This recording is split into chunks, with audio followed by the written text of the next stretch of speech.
Welcome, everyone. John Taylor is joining me today. I've got my paper and pen handy. So, what topic do you have for us today, John?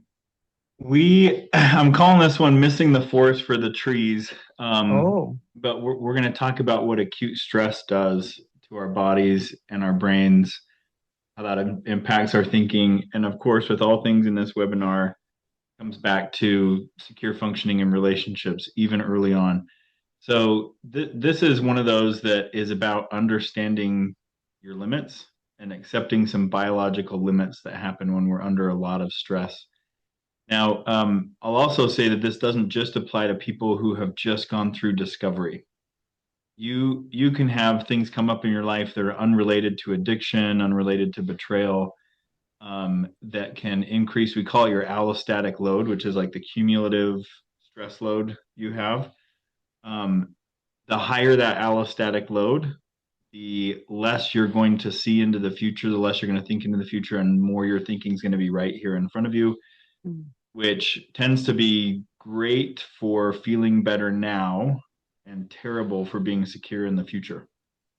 So, stress, whether acute or chronic, it makes us really bad thinkers. And I want you to just take a minute and notice your reaction to that statement, because this isn't an opinion, and this isn't a tactic. This is just a biological fact. The more stress you're under, the less good your thinking is. That is a limit. That's a limitation. That's a reality. And it's one that I think is really, really important if you want faster repair or if you want better thinking under stress. Work on accepting that fact. The worse things are, the harder it's going to be for me to think clearly and about the future. That kind of stress, whether acute or chronic, it makes us more short-term thinking. We focus on long-term gains, often at the cost, or sorry, short-term gains, often at the cost of long-term benefits. So I see a lot of couples who will defend to the death the way that they thought and what they did early in recovery because there was such a certainty or there was such a need or there was, such a fear. What else was I supposed to do? And instead of being able to kind of see that way of thinking with a humility that comes with perspective, yeah, I wasn't at my best. Yeah, if I had it to do over again, if I knew what I knew now, I would do it differently. Instead of that humility, we might double down because it's linked to survival for us.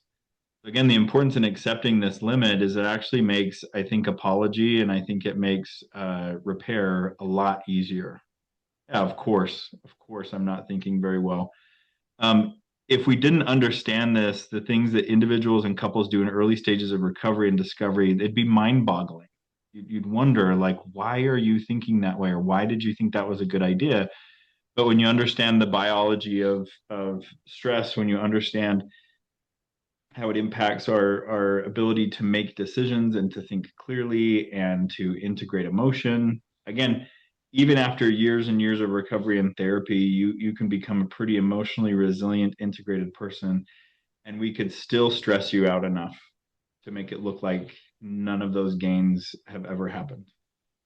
Um, so you have to accept that you not only don't know what you're doing, but you aren't also likely to be real wise, let alone right.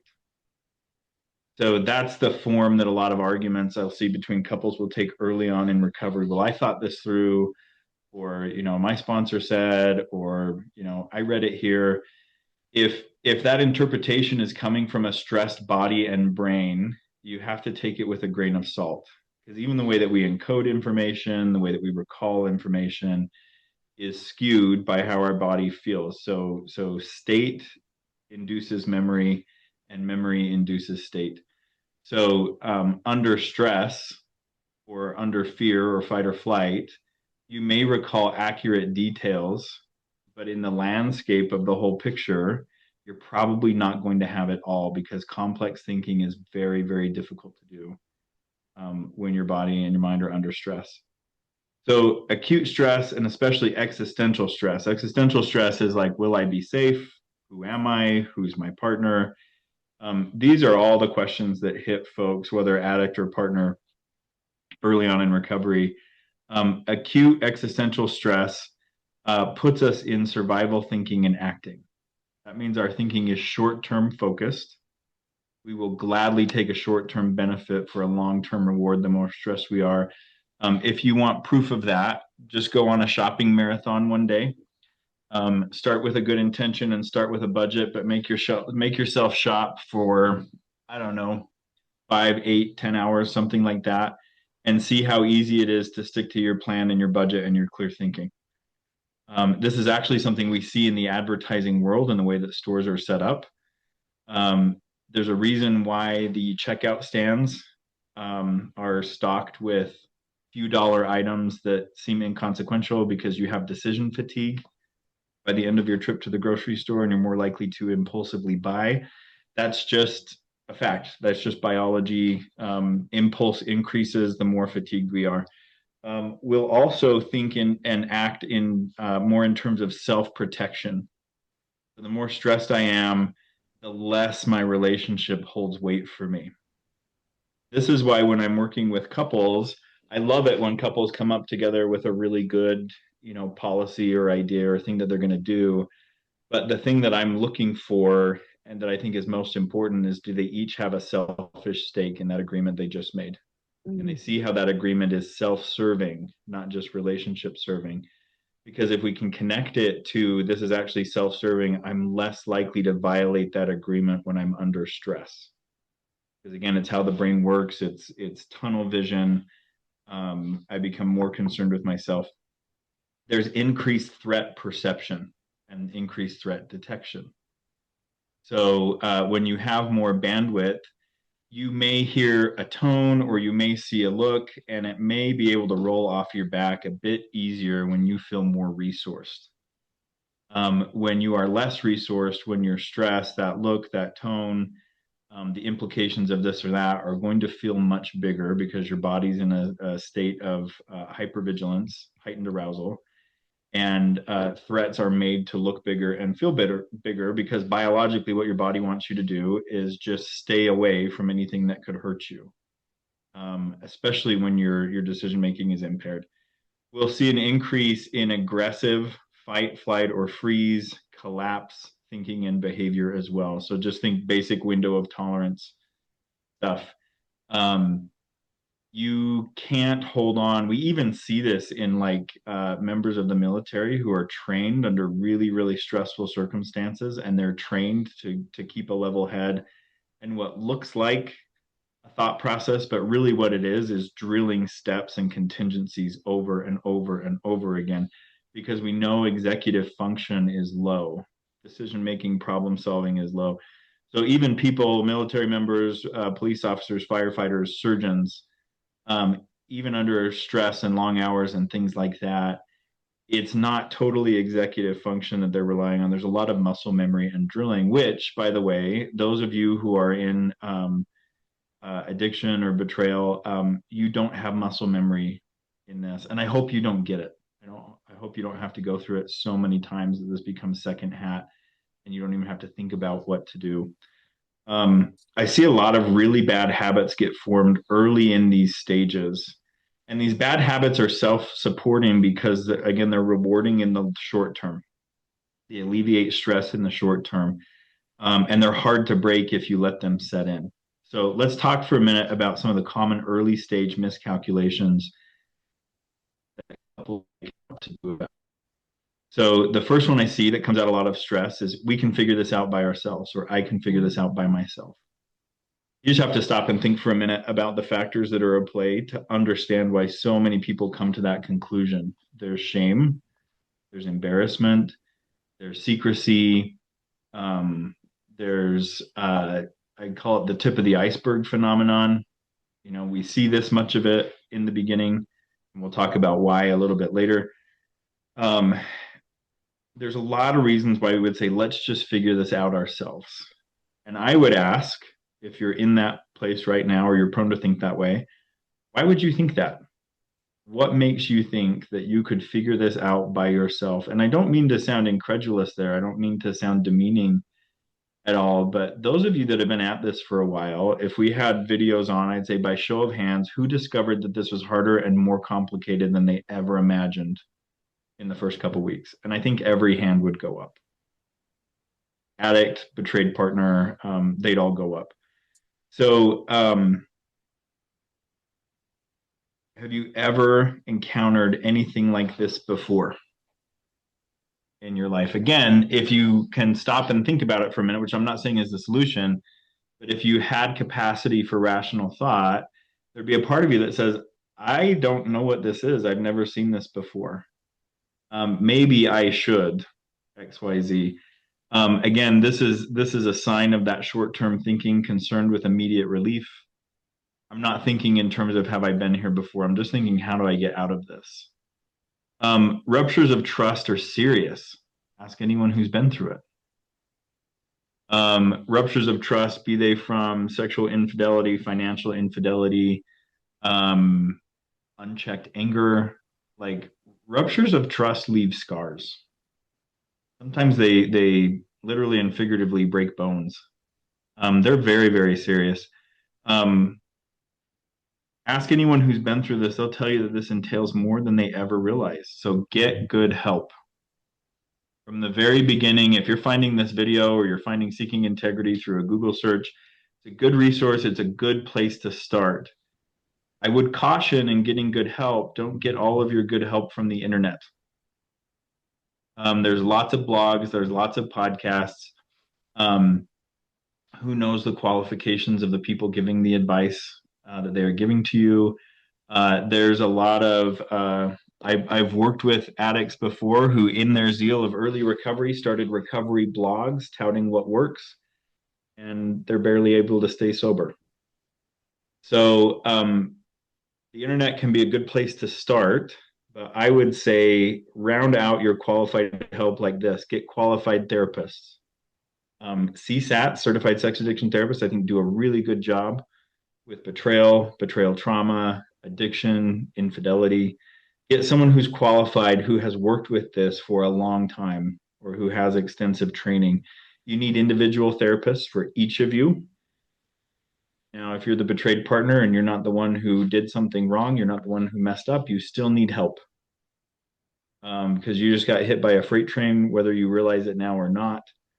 And again, the sooner, I was talking with my spouse about this the other day. We were talking about EMDR therapy and trauma therapy, and I had a client who went through a really horrific loss. And we were talking about those early sessions, and my spouse said, "How, like, what do you do for somebody there?" And I said, "Actually, when the trauma's fresh, there's a lot you can do, and there's a lot that you should do."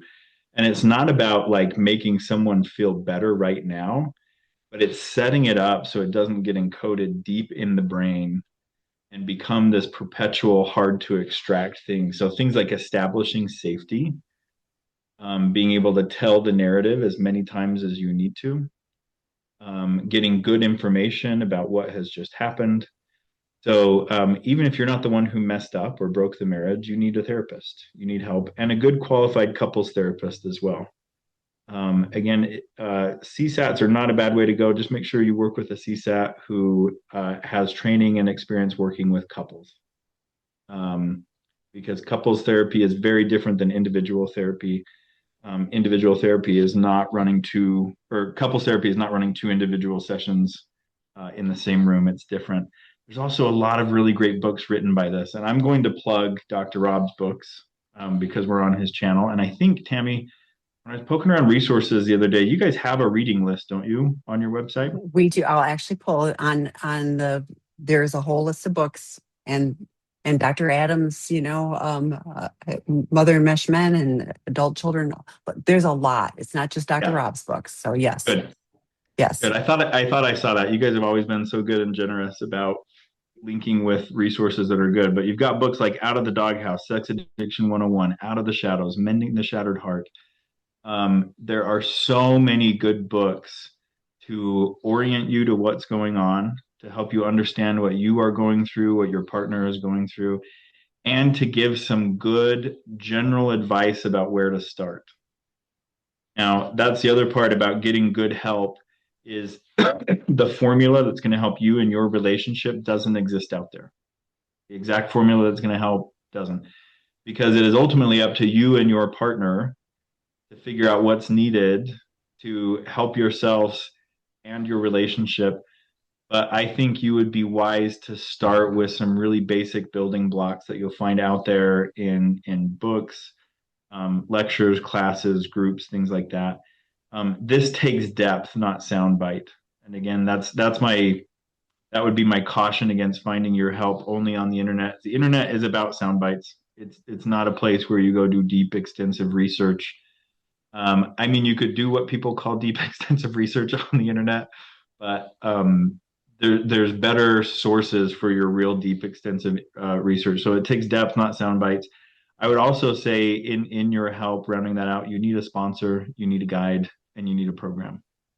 Be that 12 steps, therapy group, um, support group. Group help we're finding in the research is indispensable to addiction recovery. We think one of the biggest factors is the reduction of shame, which both for addicts and their partners is one of the biggest barriers to long-term recovery, is the shame. So walking into a room and hearing other people who know your story because it's their story, walking into a room and being with people who know what the burden of shame is like, where there's kindness, there's love, but there's also firm support, indispensable part. So don't try to figure this out by yourself. You're going to think you can. You're going to think you should. The faster you run right into that limit and have it hurt, and the faster you learn that lesson, the better. The next point I would say a lot of people in short term thinking, the less I say, the better this is going to be. I'm going to my grave with this. That can be both for an addicted person and their partner who is angry, who is betrayed, who is hurt, who is full of fear. In the long run, that which you do not bring to conscious reality right now will bite you. So I'm not suggesting you sit down and just stream of consciousness to you and your partner, say whatever comes to mind. But as you follow step one and you get a good sponsor and you get a good therapist, tell them the entirety of what you feel. Tell them the entirety of what's going on inside you. Tell them the entirety of what you worry about. Be honest, be direct. Um, Keep in mind too, the truth always comes out, and it might not be through discovery. I've worked with lots and lots of people who were skeptical at best in their first recovery attempts, but they started going to meetings because, there's the threat of divorce hanging over their head, or there were legal consequences, and they actually found traction there. And they actually loved what they were getting there and they wanted to change their lives. And then they had this crisis of conscience later on saying, I told myself early on that I would never tell another soul this, or I would keep this secret from my partner, and now I can't. I can't live that way anymore. I've got to change. So, in the beginning, you may do yourself a favor by limiting the scope. We call this denial, limiting the scope of your awareness and the truth. Don't limit it. I know it's painful. I know it's hard, but your future self will thank you. And again, these steps count for if you're in long-term recovery and you're going through a stress that has nothing to do with addiction. Sitting down and getting it all out there, talking with a trusted person, leaving no stone unturned is really, really important.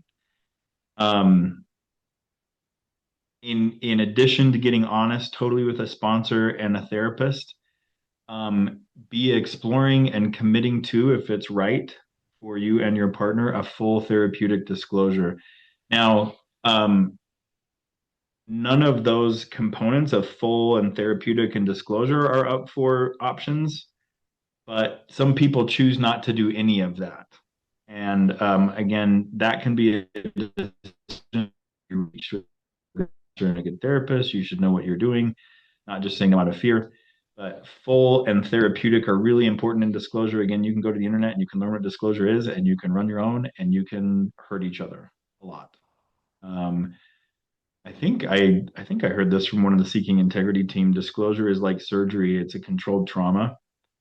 If surgery goes right, we might have a lot of pain up front, but hopefully we have better healing down the road.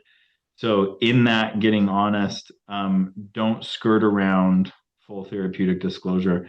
Something like, I don't remember the exact number, but it was like upwards of 80%, maybe even upwards of 90% of It couples. wasn't 92%. Yeah, Okay, like I okay. remember that study. Yeah. So, yeah. 92% of couples who did disclosure said, we're glad we did it. Yes. Did a formal therapeutic disclosure. Yes. Not the do it yourself version. Yeah. Yes. And that even includes couples who decided not to stay together. Right. So, um, that's some of that. Sorry, I have a sneeze that wants to happen and it's not happening. Um, hold on. And there it is. Oh, excuse me. So that's something that I see a lot of people muck around with early on in recovery. Follow the wisdom, get yourself on board with it as fast as you can. It will be better for you. The third point I would say that comes out of that short acute stress thinking is something that sounds a bit like, well, you might be my enemy in the end, so I'm going to treat you accordingly right now. So I see a lot of individuals, I see a lot of couples all but foreclose on their future Mhm. because of that way of thinking. Now, there's a difference, I would say, in how that gets held in gracious space. For someone who's been keeping secrets and betraying, who in practice has had more power than their partner, to say you might be my enemy now that you know everything, and so I have to treat you accordingly is completely unfair. I would say it's close to unforgivable in a relationship. And I'm not saying morally, I'm saying what I've seen in folks who went that route. Their partners have a very hard time getting over that for good reason. Now, a partner who is blindsided by secrets and betrayal and relationships and sexual liaisons they didn't know anything about, still not okay in the long run, still very difficult to overcome if you decide to make an enemy out of your partner when you're unsure about what you want in the future, but understandable. My favorite example of this, and I probably shared it here. There was a guy I worked with. He was approaching 7 years of sobriety. I think he was on his 7 years of sobriety. Um, he decided to leave a job, and there was some legal issues around that, a non-compete. So he didn't work for several months as they were fighting that out between attorneys. And his spouse made a comment to him that hurt and was unfair, unsupportive. And I loved his response to his spouse. He said, and this was the day after, by the way. He was not thinking this way on his feet. He took a punch to the gut and retreated that night. But the next day he came back and he said, I totally get where that is coming from. And he said, the only reason why I'm not just so angry and unjust is I know I put that in you, but I have to let you know that you can't you can't hit me with that just because you're angry. You got to find another way to deal with your anger with me. I can take it, I promise, but you can't hit below the belt like that. And to his spouse's credit, she said, I felt awful since I said it, and I'm Mm. so sorry. So again, while it might be, I love that idea of I understand where this is coming from and it can't continue. There is a little bit of a difference in how that perceived threat needs to be held towards the relationship. But again, remember that you have to at least hedge your bets. So breaking up is really hard to do. Almost never have I seen a couple who says, I don't even want to be with you and this is over, and it's actually been over. There's rounds and rounds. And in fact, most of the couples who say that early in recovery do not break up. So remember that breaking up is hard to do. You have to live with what you say, you have to live with what you feel, and you have to live with the consequences of it. That's what adult, mature people do. Every action has an equal and opposite reaction. So your push last night will account for your partner's distance this morning. So at least hedge your bets. If I'm uncertain, what do we do about something we're uncertain about the longevity of? I don't know if I want to jettison this or I want to keep living here. If you're not sure that you want to keep living in your house, do you trash the place? Or do you continue to take good care of it? Because you may just end up there. Things may change. You have a change of heart. So at least hedge your bets. Get serious about regulating your own emotions. Anger, sadness, fear, and shame. They're not anyone else's fault. They can't make you not feel it once it starts. So that idea that comes from developmental immaturity, which the addicts and a lot of the couples that I work with early on in recovery, they're facing that uphill battle too, not just addiction and distress, but overall developmental immaturity. That developmental immaturity says if I feel this way, somebody's to blame.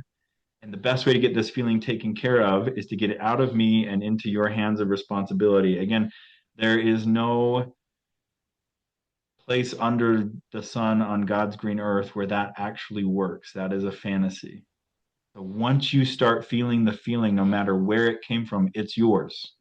You have to take care of it. You have to regulate it. You have to figure out what to do with it. Now, what to do with it can include some boundaries.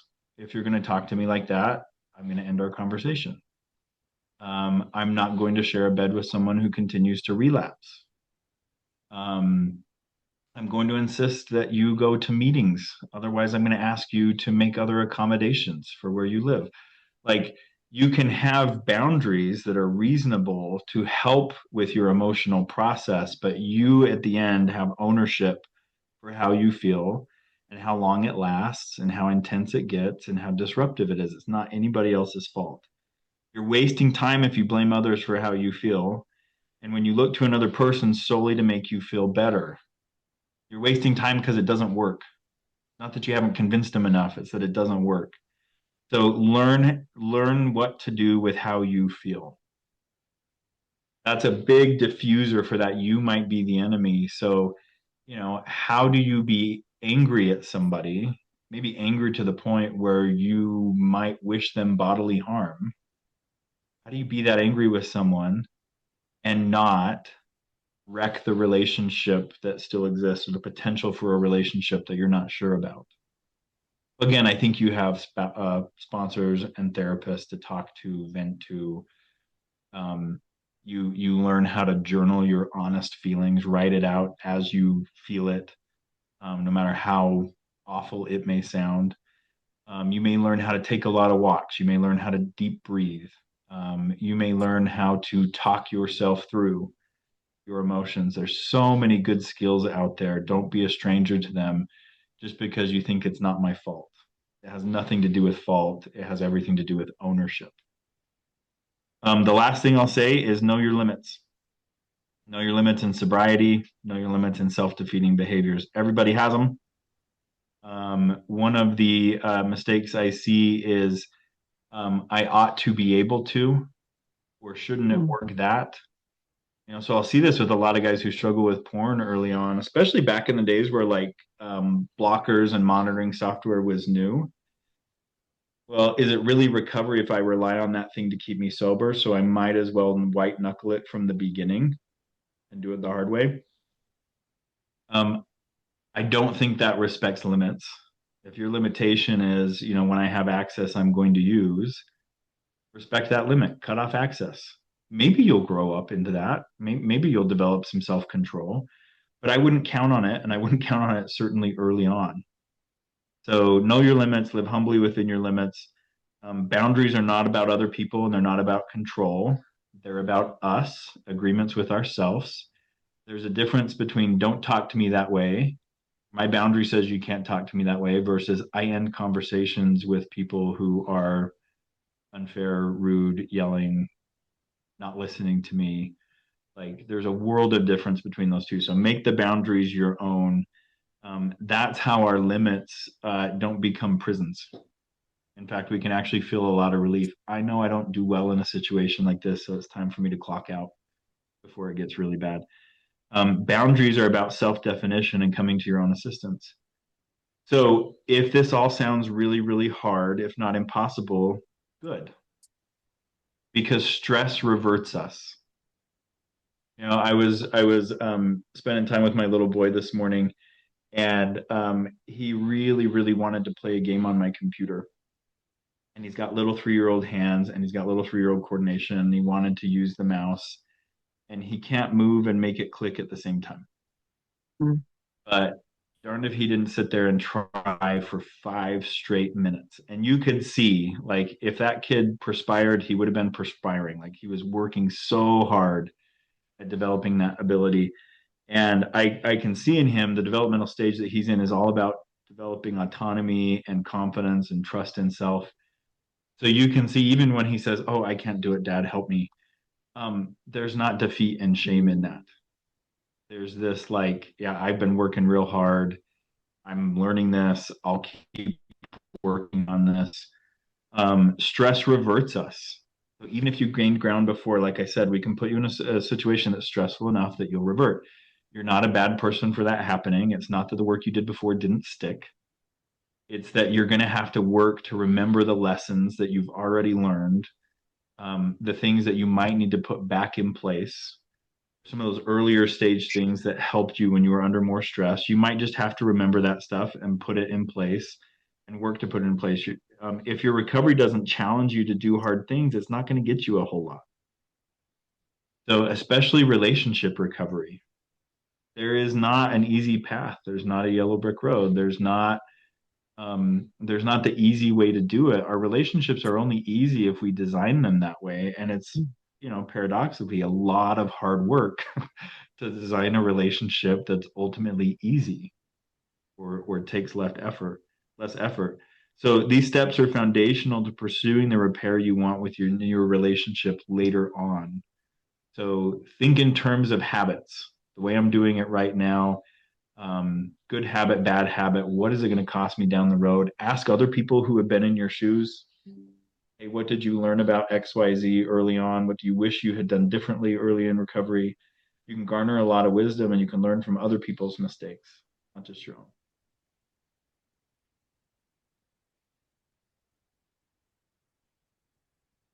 Good stuff. I got pages of notes. I was thinking, I want to go back to the therapist because there's been more stuff about the therapists and stuff, and some people have been derogatory about certified sex addiction therapists, and and it's sad because these are the people that have the most qualifications for this specific work, and minimizing their ability to help, but like everyone, there are some that are outstanding, and there are others that got the letters and aren't really doing the work. But like the app sets is an organization for partners, and same thing, there's some great people in there that are doing amazing work, and others that are have their own agenda. So it's finding qualified professionals. I make probably 100 referrals a week on this, but getting help. I do caution partners too, because of they're everyone, but particularly partners. I talk to a lot of partners, and I always say that find the ones that are looking for healing and not looking to get stuck in, and that's true for the addict partner, betraying partner, or the betrayed partner. Is like, what are you choosing to do? If you want yourself and your relationship to heal, leaning into resources that can really help you do so. Um, I won't be able to find everything, but it doesn't matter. Oh, the know your limits and the self, um, the sobriety and self-defeating behaviors. And I was like, I talk a lot of people too about, the message, I tell myself, and I've got one that as soon as it pops up, I know exactly where it came from. And I've learned to shift, it's, I'll say I'm such an idiot, and I'm going like, well, I'm not an idiot. That might not have been my best move, but I'm not an idiot, and that kind of language I've learned to intervene on that. But I was thinking all of the things that, I learned early in recovery, when I'm highly stressed, when I'm, I've shared before, COVID was awful for me. Like, I hated it. Everybody's telling us all of the things we can't do. I didn't like that, And so, I leaned right back into those early foundational things, and it really helps. I was thinking too, I did something the other day and I was just like, what was I thinking? And I was like, oh, my stress level was so high, and I was like, yeah, it shows up in everything. It's like, I'm not intentional, I'm I'm just not doing things to my optimal level, and I have then expectations of like, I'm not doing this good enough or whatever. And then and giving myself a little bit of grace to go, you know what, you have a lot on your plate, and of course you're going to make mistakes, and thank goodness it was something relatively irrelevant versus something major, but having to I then paid attention and went, you need to slow everything down and not be scattered, because that's what I was doing. And so but I had the ability to do that. I had no ability to do that, before I got into recovery, and even in the early phases of recovery I needed people. I love what you said about, like, I always go, my best thinking got me into this stuff, so my best thinking isn't going to get me out of this, or I would have gotten out of it in the first place, and the do it yourself, disclosures, and like this, nobody expects, like, at year whatever of our relationship. And then we're going to identify, sex addiction is going on and betrayal trauma. And we're going to know this are the steps that we're going to take, and we're going to make it all better. No. I always say, nobody knows Dr. Rob, in the real world. It's like, until you have to know about this stuff, you don't know who he is. If you're in this world, you know about Dr. Rob, I mean, it's so giving yourself permission to get good information. And there is a lot of garbage out there. So it does matter. As you're saying that, it reminds me of raising children too. Now, I definitely have not raised my children by any book, but discovering that just because I was one and I watched a lot of other people be parents doesn't mean I know what's happening. So, like, continue even something as mundane and normal as parenting, there's still a lot to learn. And again, there's lots of good information out there.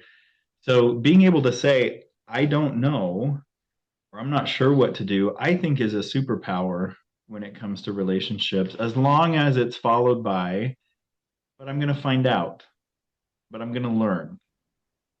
If that's a dead end, I don't know. I'm helpless. Like that's not maturity. That's not stepping up to the plate. That's not being a functional adult. But I don't know. I ought to look into that.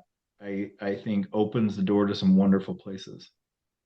Well, you're a parent of more than one child, so if you applied the same thing, well, you're another one of my children. I'm going to do the same thing I did with the first one. And like that You, probably would not produce the results that you would like for your children. you need a different stack of books and a different well of wisdom for each one. Hmm. And I would even say that about phases of recovery. Hmm. Um, there's not one comprehensive, let alone tailor made for you type of a thing. But there's a lot of really good places to start. Well, even with like 12 step, it's a suggested program of recovery. Yeah. I love that. Here's what we've done. You can do this too. And within all of those, there are nuances, and your sponsor will have, six different sponsees, and all of those things are applied, I mean, there's some universal things like, being honest, honest, open-mindedness, willingness, but within that, how you do your four step. I was thinking too, when you're talking about the honesty, the four step, like, the stuff that you leave off your four step is the stuff that's going to, I tons of experience, is the stuff that's going to cause you to act out, go back to your problematic behaviors, in the long run. But anything that we perceive is like, oh, it's so shameful, I can't tell anybody, is how it keeps us apart from other people. So once we bring that in and find out, oh, everybody else in the room has done some variation of that too, the shame drops down. I go, oh, I am part of this community, and these people can actually help me. It does change things. So we have one question. I'll start with this, and we would invite more. What can one do if they have a hair trigger response and are triggered into existential threat daily? I try to tell myself not to urgently try to figure my life out in that activated panic state or smoke to cope, but it feels like all those insights to pause vanish, and I keep trying to figure out my entire life in their hyper aroused, frantic state. That's a great question. Thanks for asking that. Yeah, those insights literally do vanish. So, Yes. like the connection between the dorsolateral prefrontal cortex, which is your that's where you hold all your values, and the limbic system, amygdala, which is where memory and fear and all of that, um, under threat, like the connection between those two, not literally, but it figuratively severs. Like they don't communicate with each other. So that's where like mantras and things that you do when you're calm, they don't really show up to help you when you're in trouble. That's where like learning to go for a walk, learning to pick up the phone, when you're feeling that way, because when you're under that kind of threat and under that kind of stress, the thing you need to remember is until there's visceral safety, I get nothing from myself, my environment. And visceral safety is something that starts here. So it may be a commitment, it may be a doggedness. I'm going to get myself to a meeting because that's the only place I feel safe. I'm going to pick up the phone and go for a walk until my mind stops thinking this way and my body stops feeling this way. In the course of us raising four children, there have been times where my wife and I have come home to find each other locked in a room by ourselves. Like, I need to be isolated. I need to be away from this. Of course, we make sure the kids are fine before we do that. But there's those strategies that is not about talking yourself into your higher self. It's like holding on until the roller coaster is over, which I would say is maybe the foundational skill of all emotion regulation skills. Is I'm going to stay on the ride until it comes to a complete stop, even though it might be really overwhelming and really scary. So I would say with that, don't keep trying to double down on the mantras and the thinking part. Learn how to get with your body, take walks, have numbers on speed dial. Is speed dial still a thing, by the way? Well, they're my in my favorites on my phone. Yeah, the Like, yeah, favorite yeah, contacts. Yeah, yeah, I was yeah, just yeah, yeah, it was taking me back to the days of the yeah, actual like yeah, push yeah, button yeah, phones. Yeah. yeah. Um, like those numbers in the favorite contacts, the calm, peaceful places that you walk, that you sit, the playlists that help guide you through a range of emotions and come into a safe landing. The journaling, the stretching, the punching bag, the exercise. Like when so Dan Siegel, who wrote The Whole Brained Child, which if you haven't read this, you don't have to be a parent to get a lot out of it. It's really good at describing like what neurological development is and how our emotions work. He talks about the brain in three phases. So, and he uses a hand. So this is your brain stem. That's what breathes, keeps your heartbeat. Limbic system, amygdala, and then outer cortex. So he talks about big emotions as you blow your top. You don't have the Mm, outer cortex anymore. So you can work with this directly and you can work with this directly if all else fails. So the best place to go to regulate emotions is often not the frontal cortex. That's where you get to like put the icing on the cake, but it's right into your body. Feel the feelings, move your body. And Dan Siegel says, move your body or lose your mind. mm, That's the choice that's in mm. front of Yeah, the Navy SEALs do it, 4-7-8 breathing. Like, you. Mhm. and I can remember to do that, and it's that breathing or box breathing, whatever. But it's like in 2 minutes, like it gets me back into my thinking part of my brain. Yeah, Mhm. and I appreciate that because if I'm dysregulated, I'm nothing's going to go well. I think it's really important to practice those things. And Debbie McCrae talks about having an emergency kit, and if it, and everybody's got their phones with them, so it can be it's on my phone and it's the wallpaper on my phone, I'm like, so that I'm going to see it. Yeah, I don't even have to look for it. But whether it's a physical emergency kit, or I always have my phone with me. These are the things I'm going to do. And if I can't do number one, I'm going to do number two, and I'm just going to go through the list, but I'm going to have more than one option, so that I'm choosing to do something rather than going off, on those things, and I suspect, because I mean, it says that it's hair trigger, but I suspect that there's something that could be, like, it feels like it's hair trigger because that's the immediate thing. But there's usually, if I'm looking, doing a little autopsy on this, there's something that's happening, that I'm starting to feel, that I could, if I'm paying attention, I'm recognizing it in my body. Oh, my shoulders just got a little tenser, my gut got a little clenched, so there's something. And if I can intervene on it, then maybe my whole top doesn't have to blow.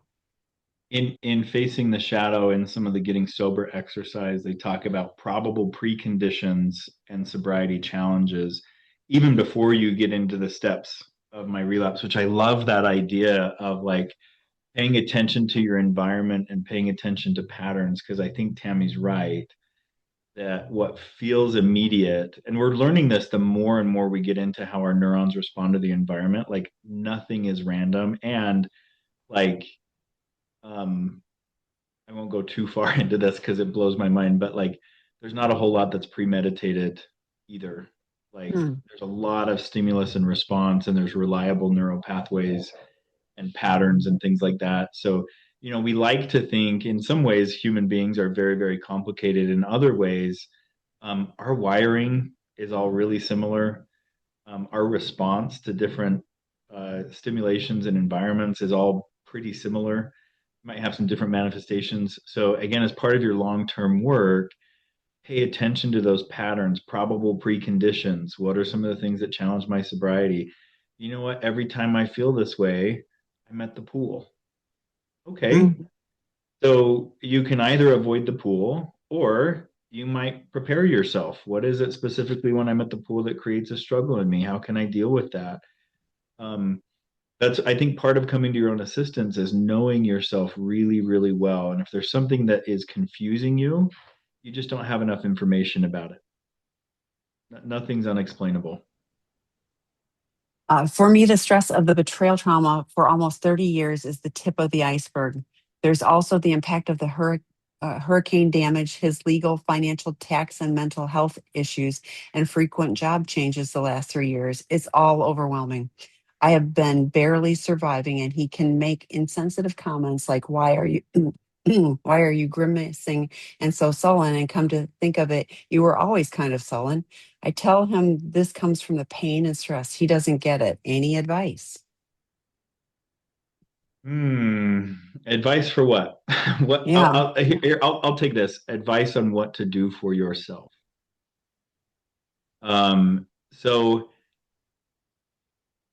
one thing that I'm learning as a couples therapist that pushes some of that developmental maturity, and I see this with a lot of the couples that I work with, is there's a tendency in all of us, especially when we've been through the rounds on things over and over again. There's a tendency in all of us to say, I've tried everything, I've done everything, I know this, I know that. Um, Number one, I think that is rarely the case. And not because people are lazy or because they're not smart. It's because, like, just by virtue of how my body and my being got changed by living through yesterday, situations can look very different today. Resources I didn't have can be there. So, on a personal note, especially when something is really chronic, you may have to change your mentality from how do I get out of this and make it stop to how do I get a little bit more of what I need? How do I find a little more peace? And you may have to go back to some stones that you did turn over a while ago, or you've turned over several times. Like, stay with that part of yourself that feels the distress because what's going on is not okay, and you're not updating to it. Um, but but also watch that part of you that wants to give up. Watch that part of you that is tired of trying, which is really, really understandable. But again, in part of that, like I think functional relationship with ourselves, it's just like parenting. Get woken up for the 15th time in the night. What do you do? Evict the kid? No, like you figure out what you have to do to attend to whatever the need is. And also what do you do? Sleep through the entirety of the next day? You probably can't. So you figure out how to get through that too. So we all have that like I've been shocked over the last 4 years since we adopted our younger kids at just how much capacity I have. I used to feel like my limits around tiredness were very different. And they're different now, not necessarily in this like, I overcame and I got tough, but more like when you have to do something and you don't give yourself the option or it's not an option to just stop all motion, it's amazing what you can discover and what you can do. So from a personal standpoint, that's some of the advice that I might give there is keep finding ways to attend to that pain and stress inside of yourself. Make sure you have the supportive community that you need. Make sure that you're using it. Make sure you are continually reviewing the options that are on the table for you, and trying to create new ones. That's what I would say to that. Yeah, and I'm caught in that it's all overwhelming, and all of those things are outside of you and your control. So going back to what John was saying earlier, what can you do? And the self-care, like, and I hear some financial, I did put there are low cost online work groups out of the doghouse for him could be useful. But I really focus on the boundaries. It's healing and empowerment. That one starts March 17th. And that's what do you need to do to take care of yourself? You would have it's not control or punishment. This is what I need to do to take care of me. And you'd have the support to be able to hold those, including the internal boundaries, which to me, when I'm reading this, what I'm reading into this is your internal boundary of being able to set aside all of that stuff and do self-care so that you can show up for yourself. He's not there. He clearly can't when he's saying, things like that.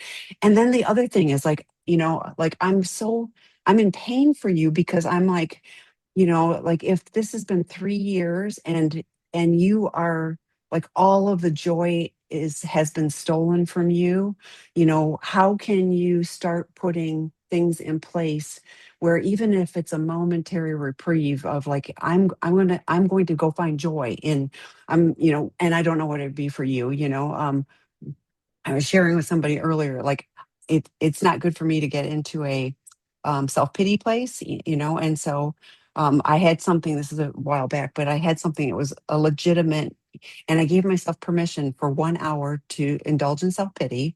And then I went and turned on a movie that always makes me laugh, and so, but I chose, I'm going to intentionally go do something that's going to make me laugh. And I don't hear for you what you have that can be that lifeline to help you, you know, with whatever he's doing and how he's not being able to show up for you. What are you doing to take care of you in all of that? 4+ years since discovery. I'm the addict partner. No bottom line acting out in 3.5 years. Lots of recovery work on my end. And also, I have made a lot of mistakes, caused harm with lies and lack of empathy. I haven't created enough safety for my wife. I was struck by the part about the need for both of us to have therapy and support. My wife has had none, and it breaks my heart. She has put down her ability to heal on me completely. I have let her down, and I want her to get support. This is a good place to explore what boundaries mean. Um, and yeah, I'll share the story. So I was recently listening to an interview with Werner Herzog. Those of you who watch The Mandalorian, the Star Wars, you'll know him as the villain from the season one. But he's a really famous documentary maker and filmmaker, and he's very intense. He's I think East German, and he was born in the middle of World War II. So he says his earliest memories are of hunger.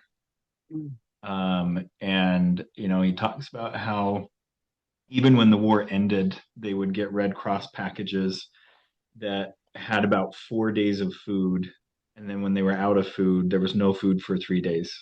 Oh gosh. So he and his siblings, were crying and hungry and, you know, asking mom about food all the time. And he says, one of my earliest memories, he said, I couldn't have been older than 3, is my mom turning around and saying, shut up, shut up, shut up. Mm. If I could cut it out of my ribs and feed you, I would, but I can't. And I don't recommend that tone, but you notice the boundary there. The boundary isn't the shut up part. The shut up part is that mom's heart breaking for what is inside her children that she can do nothing to help with. And maybe that's over dramatic, but I hear some of that here. And to your credit, right, it breaks my heart. It breaks my heart that I have not been able to create the safety that my spouse has needed. I haven't been able to do that on my own. I've made mistakes. It breaks my heart. The boundary is if it would work to cut it out of my rib, I would, but it won't work because then you don't have food and you don't have a mom. So all I can do is tell you, I see that you're hungry and we're going to have food again in a few days. I'm so sorry. So I think this is a matter of those limits. And I think that that dedication, I won't rest. I want to be an active part. I need to be an active part in creating safety is important. I think it's also important to know where the limitation is about, reaching into that person's heart and repairing things because it just can't happen that way. So I'll see a lot of people take what I just said as like, see, there's nothing I can do, and they can get dispassionate. That's not what I think good support is. Um, I think good support is that I'm going to do everything I can possibly think of, and I'm also going to respect the fact that there are things I cannot do. You and you alone must do them. In AA, they say, I always forget which words they use for what, but the point comes across either way. In AA, they say this is something that you will do alone, you have to do alone, but you won't do by yourself. And I think, especially when it comes to the condition of our partner's heart and what is often that's as good as it gets. I can be right here by your side, but there's elements of this healing that only you and you alone can do, and you have to do them alone. So this isn't an outward facing boundary. This would be an inward facing one for you. What are the things that I want to stay committed to in creating safety and providing support for my partner? And what do I need to remind myself? What are the limitations I have that I need to humbly live within? Um, Sometimes our effort to obliterate or obscure limits that exist there, I don't think in the long run that's a real loving thing to do for somebody else. To say, oh, you got it, I definitely can. We've got the right idea. I'll keep going. It's a different kind of love, but loving nonetheless, I think to say, I wish I could. If I could cut out of my ribs and feed you, I would, but I can't. That's what I would say to that. Yeah, and I see this a lot too, where partners won't get support. And I often say it's like you were in a car accident and you weren't driving, you didn't grab the wheel, you still got hurt. And not going to get the medical attention to take care of your broken heart, broken bones, broken whatever, like you won't, like in that analogy, you break your leg and you don't get help, it's not going to heal right, and that's what it feels like. Like, can she heal a little bit based on the aura of, recovery that you're doing? Sure, but it won't be that complete healing. A broken bone where it heals, it's stronger than it was. It won't break there again, and that can be true with recovery too. So I'm sorry for her that she's not choosing support and help, but I really appreciate what John was talking about with healthy boundaries for you. So, oh, we're out of time. Great job, great topic. Thanks everyone for the questions. Come back and see us next time. Bye. I